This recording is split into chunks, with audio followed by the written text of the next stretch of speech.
You know, if there's one defining characteristic of modern life, it's this belief that absolutely everything is negotiable. Oh, for sure. We negotiate everything. Right. We negotiate our salaries. We negotiate deadlines with our bosses, the terms of our relationships. We just live with this underlying assumption that if we work hard enough or if we just optimize our schedules enough, we can bend reality to fit our timeline. It's the illusion of control. Mm. I mean, we think if we drink the green juice and, use the right mindfulness app, we can just pause the clock. Exactly. But today, we are diving into the one thing that absolutely refuses to negotiate. It doesn't care about your promotion. It doesn't care that you haven't paid off your student loans yet. And it definitely does not care about your 5-year plan. No, it really doesn't. We are talking about the hard biological reality of fertility. And we are talking about the glossy magazine version here, where a celebrity has twins at 50 and makes it look like it was a breeze. We are looking at the actual mechanics, the engine under the hood, so to speak. Right. Yeah, the real science. And to do that, we are working off a really compelling stack of research today. We are. It's anchored by a primary text called The Finite Horizon, Understanding Biological Aging and Fertility. But we didn't stop there. To really get the full picture for this deep dive, we pulled raw data from the CDC and the U.S. Census Bureau, along with clinical insights from the Cleveland Clinic and the Berkeley Center for Reproductive Wellness. And I have to say, when you put all these sources together on the table, the picture they paint is pretty startling. It's incredibly stark. It is. But the mission of this deep dive isn't to induce panic. Right. We're not trying to scare anyone. Not at all. The goal is to confront a mismatch. See, there is a fundamental disconnect between the way we live our 21st century lives and the biological machinery we were born with. Because our lives are getting longer, they're getting more complex, and major milestones are often delayed. But our biology hasn't caught up. Exactly. That machinery is essentially stuck in the Stone Age. We want to move beyond the anxiety of ticking clocks and get to a place of informed strategy. That was the big aha moment for me when reviewing the materials. We are living these high-tech, extended lives in bodies that, well, they basically think we should be reproducing before we can legally rent a car. Precisely. And because we don't talk about the actual mechanics, we fill that knowledge gap with myths. The biggest one being that fertility decline is just a result of modern stress or, environmental toxicity. Oh, right. The idea that if I just relax, it will happen. Right. People think they can lifestyle their way out of it. But the source material is very clear here. Biology is the dominant player. It is not about your calendar or your stress levels. It's about your cellular bank account. I love that analogy from the text, the biological bank account. It's so accurate. It is such a useful framework, and I want to spend some time unpacking that right off the bat, because the numbers in the Cleveland Clinic data we looked at are, well, they're terrifyingly specific. They really are. And to understand the bank account analogy, you have to understand the fundamental difference between male and female biology. It is a distinction that gets glossed over a lot, but it is absolutely crucial. Okay, break that down for us. Men are essentially factories. Factories. Yes, from a biological standpoint. They produce new sperm continuously throughout their lives. It is a completely renewable resource. Whereas women are warehouses. Exactly. A warehouse with a padlock on the receiving door. You are born with every single egg or oocyte that you will ever have. Every single one. Every single one. You open the account at birth, and you can never, ever make a deposit. You can only make withdrawals. Okay, so let's look at the balance sheet then. According to the data, when a female is born, she's actually quite wealthy, biologically speaking. She is. She starts with a massive balance of about 1 to 2 million eggs. Which, I mean, that sounds like an infinite supply. If I had $2 million in the bank, I wouldn't be sweating over buying a coffee. You wouldn't. But imagine if the bank charged you a massive non-negotiable maintenance fee just for keeping the account open. Just for existing. Right. By the time a girl reaches puberty, before she has even had her first period, that number has plummeted from 2 million down to about 300,000 to 400,000. Wait, let's pause right there, because that is staggering. So before reproductive life even technically begins, before the system is even online, she has lost nearly 70 or 80% of the inventory. Correct. The vault is leaking before you even get the key to open it, and it just keeps dropping. And the numbers keep falling fast. Very fast. By around age 40, the average is down to about 25,000. 25,000 left from 2 million. Yes. And by menopause, you are often looking at fewer than 1,000 remaining. That is an incredibly steep curve. But here's the thing that I found completely wild in the reading. I always assumed, and I think most people assume this too, that you just lose one egg a month. That is the most common misconception out there. Right, because you figure you ovulate, that one egg is gone, and that is your withdrawal for the month. But if that were true, the math just wouldn't work. Think about it. Yeah. If you only lost one egg a month for 40 years of reproductive life, you would only use about 500 eggs total. You would have hundreds of thousands left by the time you hit age 60. So where do they all go? If they aren't being ovulated, what is happening to them? They get reabsorbed. The biological process is called atresia. Atresia. Yes. Think of it like a casting call for a Broadway show. Okay. Every single month, your body recruits a whole group of eggs, a cohort. It prepares them for ovulation. So not just one, but many eggs are called up. Okay, so the curtain goes up and 20 or 30 eggs step forward for the audition. Right. But there's only one lead role available. One egg becomes dominant and actually ovulate. And the rest of that group. They don't go back into the dressing room to wait for next month. They disintegrate, they die off and are naturally reabsorbed by the body continuously. So every time you ovulate, you aren't spending one egg. You are spending a whole batch. Exactly. And over a lifetime, out of all those hundreds of thousands of eggs, only about 300 to 500 will ever actually ovulate. The vast majority are just reabsorbed. And here is the kicker that blew my mind. This happens constantly, right? Constantly. It happens when you're pregnant. It happens when you are on birth control. It happens if you are completely celibate.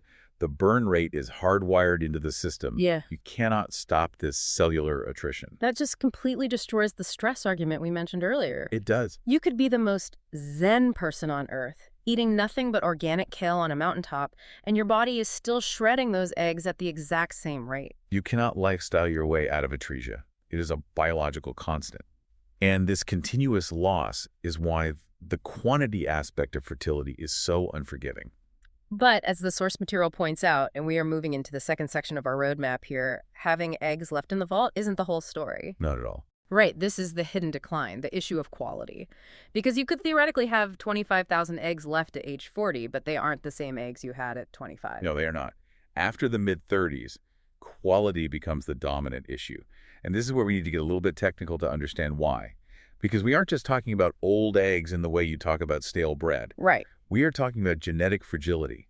The text used a specific term for this, aneuploidy. Can we break that down? What is physically going wrong inside the egg as it ages? So think about what an egg actually has to do. It is a cell that holds half of your DNA. When it gets fertilized, it has to perform this incredibly complex biological dance where it divides its chromosomes perfectly to match up with the sperm. It is a mechanical process. There are actual moving parts. It is entirely mechanical.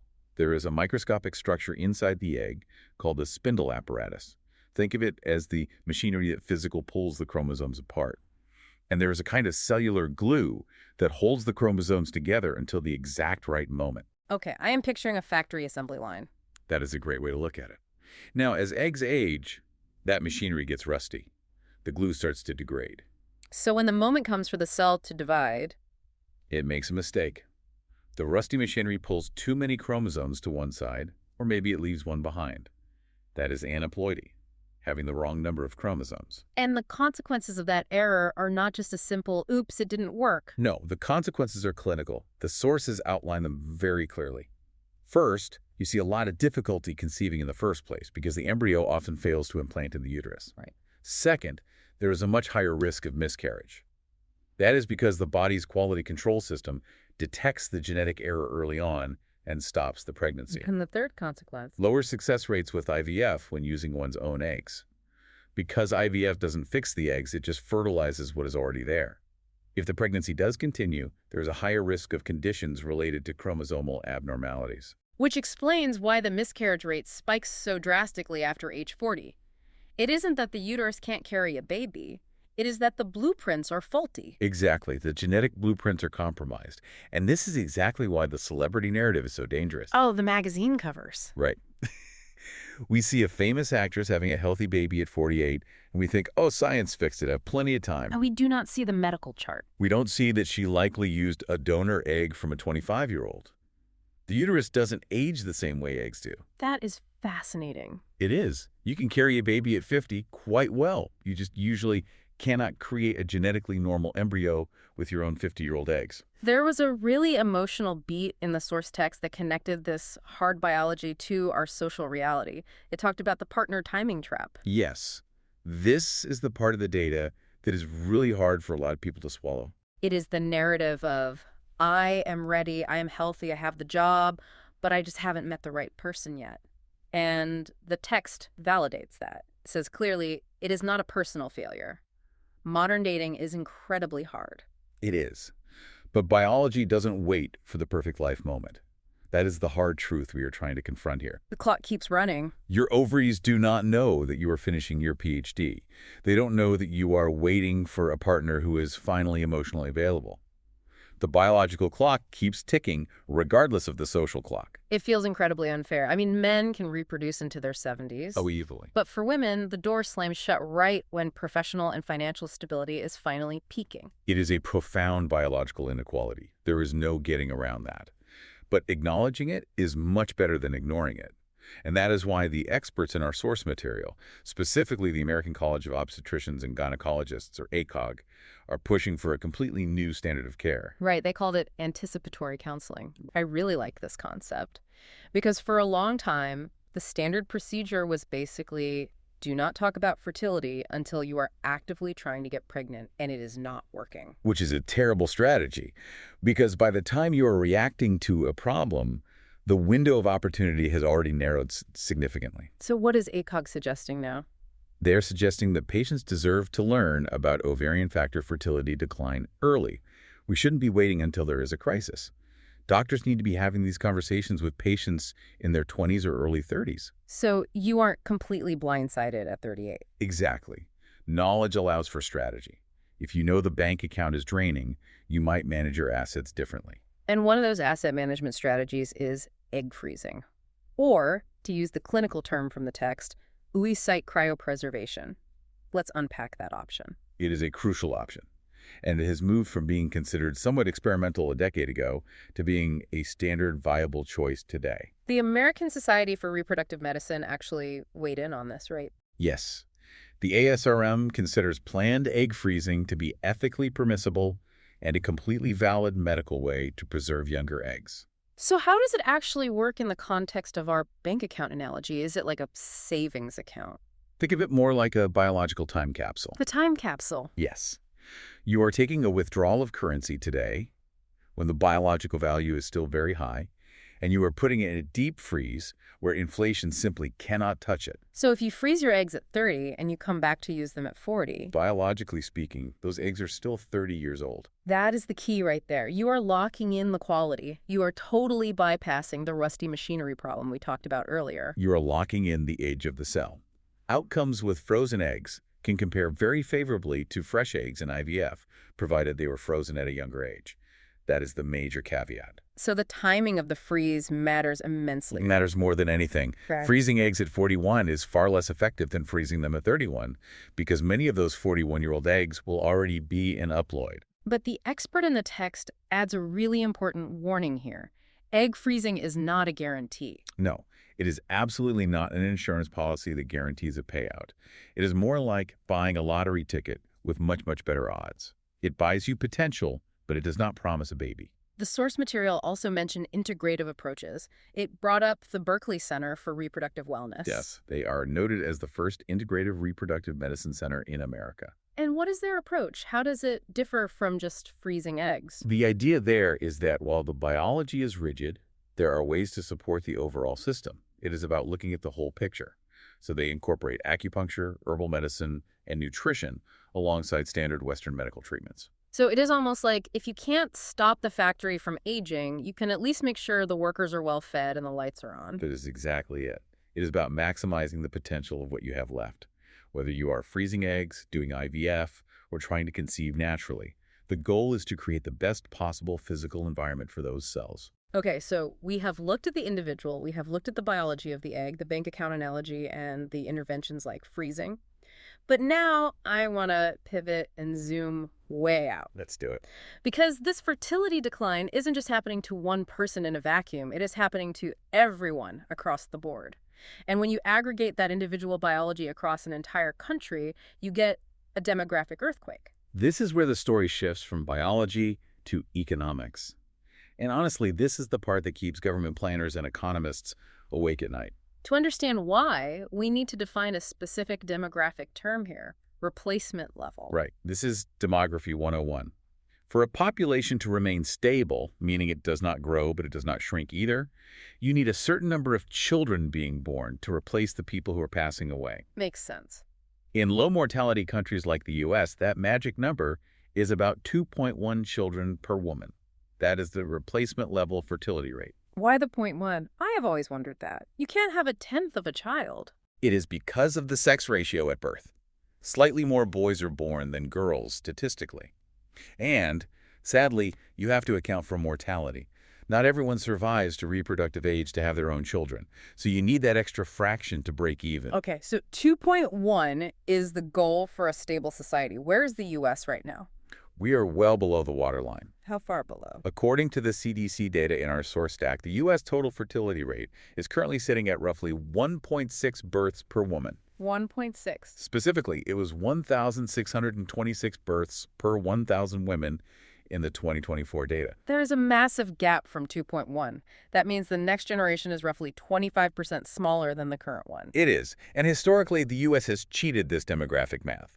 We have always had fertility rates that fluctuated, but we had a secret weapon that kept the population growing. Immigration. Exactly. People moving here filled the gaps in the workforce. Even if native-born citizens were having fewer kids, the population stayed robust. But the U.S. Census Bureau data we have paints a really concerning picture there, too. It does. Net international migration has fallen sharply recently. The numbers are striking. We went from roughly 2.7 million in 2024, dropping to 1.3 million in 2025. That is cut in half in just one single year. Yes. So you have a double whammy happening. You have a domestic fertility rate that is far below replacement level, and you have a rapidly slowing pipeline of immigration. Exactly. The two safety nets are failing at the same time. So asking the big so what question here, why does this matter to the listener who maybe doesn't want kids? Or maybe they already have them and they're done. Why should they care about the national fertility rate dropping to 1.6? Because the economy is basically a pyramid scheme that relies on a wide base of young workers to support the retirees at the top. We are talking about Social Security. Social Security, healthcare systems, infrastructure maintenance. All of these massive social systems were designed in a world where there were many workers paying taxes for every one retiree drawing benefits. But when fertility drops to 1.6, the base of that pyramid shrinks. It shrinks significantly. And at the same time, we are living longer than ever thanks to modern medicine. So the top of the pyramid is getting much wider. The pyramid is literally flipping upside down. It is inverting. And an inverted pyramid is structurally unstable. It means severe labor shortages. It means fewer people paying into the tax base to support a rapidly growing elderly population. Which puts a strain on everything. A strain on every single system we rely on for stability in our old age. So declining fertility isn't just a personal family planning issue. It is a major macroeconomic stability issue. It really puts the pressure into perspective. On one hand, you have the intense biological pressure, the finite horizon of the eggs. And on the other hand, you have this massive societal pressure, the economic need for a workforce. And caught right in the middle of all that is the individual, just trying to decide when or if to have a family. It is a staggering amount of pressure. And I think it brings us perfectly back to the sentiment expressed in the source text. The author wrote, "What I wish every junior high school health class said." Yeah, that line really stuck with me. Because I look back at my own health education, and it was entirely focused on how not to get pregnant. Which is obviously very important for teenagers. Of course. But it created a completely false impression. We spent so much time teaching the brakes, we never bothered to explain how the engine actually works. We grew up thinking pregnancy was this instant guaranteed thing that would just happen the second you stopped trying to prevent it. Exactly. And that fundamental lack of education sets people up for a terrible shock later in life. The source text laments this gap. The wish is that we would just teach plain English facts from the start. Right. Teach young people that your egg supply is finite. It declines in quality due to chromosomal errors over time. And fertility issues are deeply biological, not just some vague side effect of getting older or working too hard. And if we taught that early on, people could actually plan. They wouldn't be reacting under the pressure of a ticking clock at age 38. Correct. If you know at 25 that your fertility will look very, very different at 35, you might prioritize saving money for egg freezing. Or you might have serious conversations with your partners a lot earlier in the relationship. You might even structure your entire career differently. You might. It is all about agency. You cannot change the biology, but you can absolutely change how you navigate it. It is empowering in a way. I mean, it is scary data, but it is empowering to know the rules of the game. Knowledge usually is empowering. So as we wrap up this deep dive, let's just recap the big takeaways for anyone listening who might be feeling a little overwhelmed by the numbers today. Let's do it. First takeaway is the biological bank account. Remember that your fertility is a non-renewable resource. You cannot make deposits, only withdrawals. And that account is drained by continuous reabsorption, which is called atresia, every single day, not just when you ovulate. Second takeaway, quality matters just as much as quantity. The hidden decline of chromosomal air, that rusty machinery we talked about, makes conception much harder and miscarriage far more likely as we age.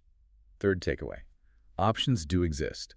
Anticipatory counseling and egg freezing can buy you time, or at least give you a much clearer picture of your odds.